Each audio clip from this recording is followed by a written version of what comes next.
공무원 연금 개혁과 관련된 국회 논의가 한창 진행 중인데요. 이 국민연금 명목소득 대체율 50% 이 문구를 명시하지 않기로 이렇게 여야가 합의를 봤습니다. 명목소득 대체율 50% 인상을 명시하지 않기로 합의를 봤다는 소식 지금 막 들어와 있습니다. 자, 국회 취재기자 연결해서 이 소식도 자세히 들어보도록 하겠습니다. 이승현 기자. 네, 국회 나와 있습니다. 50%를 못 받지 않기로 했네요. 네, 그렇습니다. 조금 전 새누리당 의원총회에서 나온 내용입니다.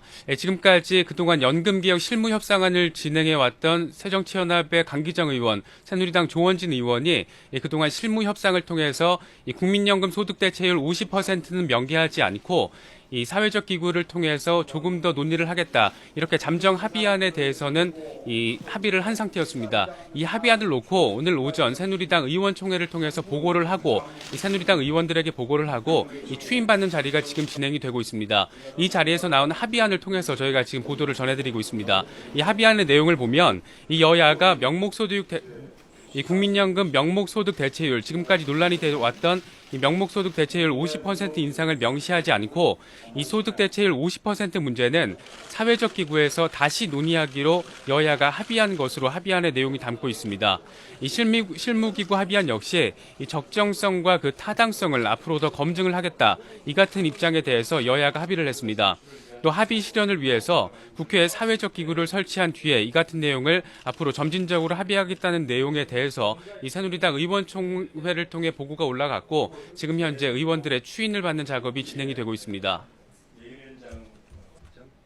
알겠습니다. 자, 이렇게 50% 명기는 여야 간의 합의가 이루어진 것 같은데 막판에 변수가 생겼어요. 이 문영표 보건복지부 장관 사퇴 요구가 지금 변수가 되고 있죠?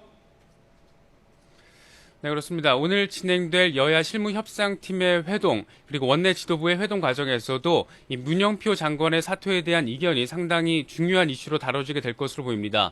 이 새정치연합은 문 장관이 이 여야 합의안을 깬 결정적인 역할을 한 인물인 만큼 이 문 장관의 사퇴 요구를 여당이 받아들이지 않으면 여당의 다른 요구에 대해서도 야당이 받아들일 수 없다라는 입장을 보이면서 날을 세우고 있습니다. 반면 새누리당은 연금 협상과 문 장관 사퇴 요구는 이 별도의 문제이기 때문에 연계할 사안이 아니다라는 입장을 고수한 채 모레 본회의에서 법사위 계류 중인 법안들까지 일괄 처리하자고 주장하고 있습니다.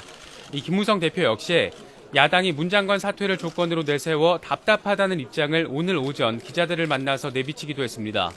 어제 여야 원내수석 부대표들의 막판 조율회동에서도 이 문제가 발목을 잡아서 30분 만에 협상이 결렬이 됐고 오늘 오후에 다시 만나기로 했습니다.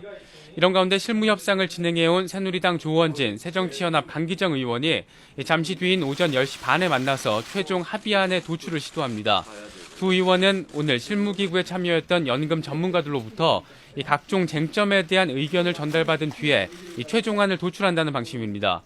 이미 논란이 됐던 소득 대체율 50% 명기를 하지 않는 방안에 대해서는 앞서 설명을 드렸고 이 같은 내용에 대해서 최종적으로 문제가 없는지 다시 한번 논의를 하겠다는 겁니다. 현재로서는 공무원 연금 개혁안은 본회의에서 표결 처리를 하고 야당의 문 장관 사퇴 요구 그리고 여당의 법사위 통과 50여 개 법안 처리 요구를 놓고 여야의 힘겨루기가 막판까지 계속 진행이 될 것으로 전망되고 있습니다. 자, 그리고 고 노무현 전 대통령 주도식 이후 야당의 계파 갈등이 다시 수면 위로 떠오르는 모습입니다. 혁신기구 활동은 어떻게 진행되는 거죠? 네, 김상곤 혁신위원장이 이 혁신기구 출범을 위한 본격적인 행보에 나선 모습입니다. 다만 아직까지 야당 최고위원회 추인이 나지 않은 만큼 언론과의 직접적인 접촉은 피하고 있습니다. 김 위원장은 혁신위원 선임 등에 대한 전권을 위임받은 만큼 하루 이틀 안에 10명 안팎으로 위원을 선임해서 이 혁신위를 구성할 방침인 것으로 알려지고 있습니다. 당초 위원장 우선 후보로 거론됐던 조국 교수의 참여 여부도 타진하고 있는 것으로 알려졌습니다.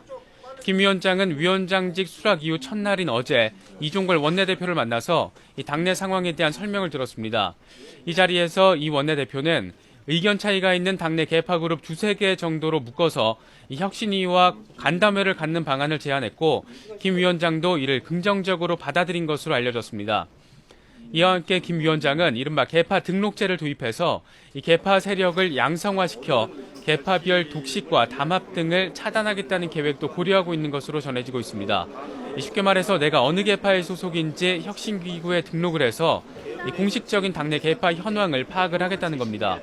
이런 가운데 막말 발언으로 당내 갈등에 도화선에 불을 붙인 정청래 최고위원에 대한 징계 여부와 수위는 오늘 오후에 결정이 됩니다. 지금까지 국회에서 YTN 이승현입니다.